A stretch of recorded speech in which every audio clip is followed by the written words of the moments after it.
What's going on, gamers? Today we'll be going over what stats and attributes mean and what they actually do in the new upcoming real-time tactical battle game, the Diofield Chronicle. If that interests you, then that's coming up next.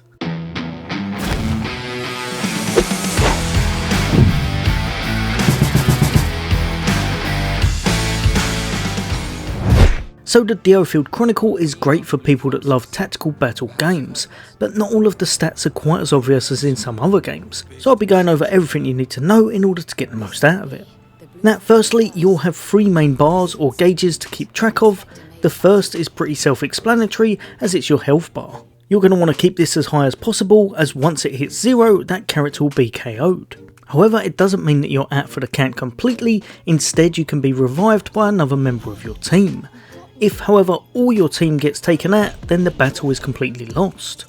Next up, we have your skills. Each class can learn and use set skills that require a certain amount of points in order to use them. The amount of EP you have determines how many times you can use these skills, depending on their cost. The more EP the better if you like to use your skills often, and once you use a skill, the character goes on a cooldown before they can use a skill again. Next up, we have your TP gauge. This is what you fill up in order to use Magilumic orbs, basically this game's version of summons. As you fight, you're going to fill up your TP gauge. Every time it completes a full circle rotation, one orb inside will light up. Magilumic orbs have varying costs, ranging one upwards to summon them. And the TP gauge starts at being able to hold 3, and you can unlock more as you go. During your battles, you'll notice that as well as environmental objects to interact with, such as explosive barrels or levers, you'll also often see different coloured orbs around the map. These are known as jade fragments. Sometimes they're placed in locations to pick up, and often defeated enemies will spawn these too. These are very helpful as they allow your team to replenish some of the corresponding stats depending on their colour.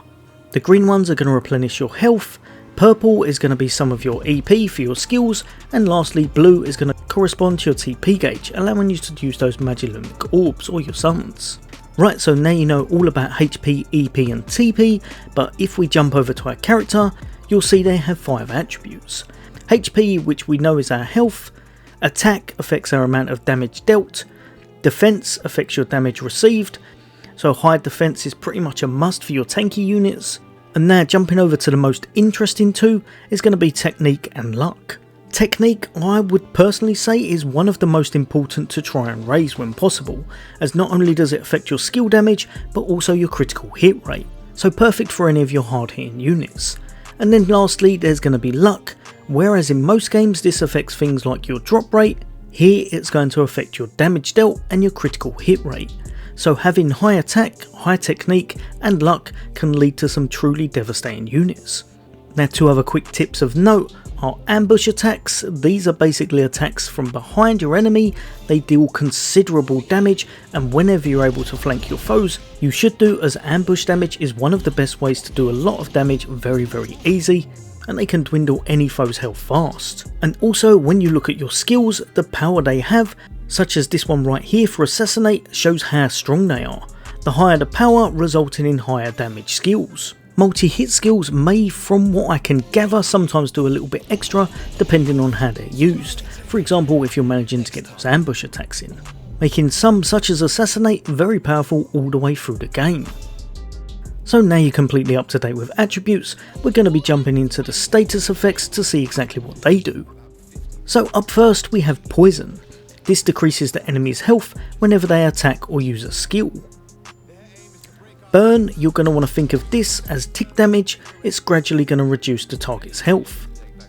Stun will make it so that the target is unable to act for a short amount of time. And one of my personal favourites is going to be freeze. This makes the targets unable to act for a long amount of time, giving you quite some advantage. Next up we have sleep. This makes the targets unable to act, but they will wake up if they take damage, perfect for locking down any annoying single foes. Delay is going to decrease the movement, attack and cooldown speed. Immobilized makes the target unable to move. Weakness is going to decrease the damage that can be dealt. Wither is an amazing one to inflict on foes, but you're not going to want it on yourself as it increases the amount of damage taken. And finally we have Provoke, which makes the target attack the user, perfect for any tank unit on your team trying to hold aggro. Now it's definitely worth knowing what these do, as not only can you inflict these on your enemy, they can be inflicted on you, so you're going to want to watch out for some of the annoying ones. Right, so hopefully this video has helped a little bit. I'll be bringing out more hints, tips and guides as I go, and some great team combos further down the line. But for now, as always, take care. I'll see you on the next day.